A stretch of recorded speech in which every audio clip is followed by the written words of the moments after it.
29 December থেকে আমাদের হাওড়ায় সরস্বতী শুরু হয়ে গেল বইমেলা, চলবে 4 জানুয়ারি অবধি। তো আমি আর তুষার তো চলে গেছিলাম বই মেলাতে।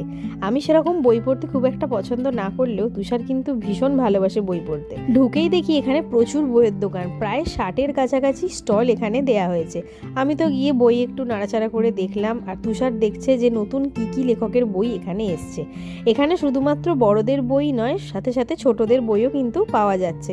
কমিক্স থেকে থ্রিলার সবই পাওয়া যাবে এই এক ছাদের নিচে। কয়েকটা স্টল ঘোরাঘুরির পর তুষার 2-3টে বই কিনেছে।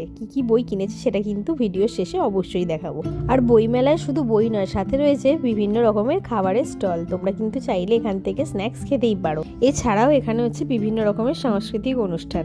এবার আমরা তোমাদের দেখাবো যে আমরা কি বই কিনলাম।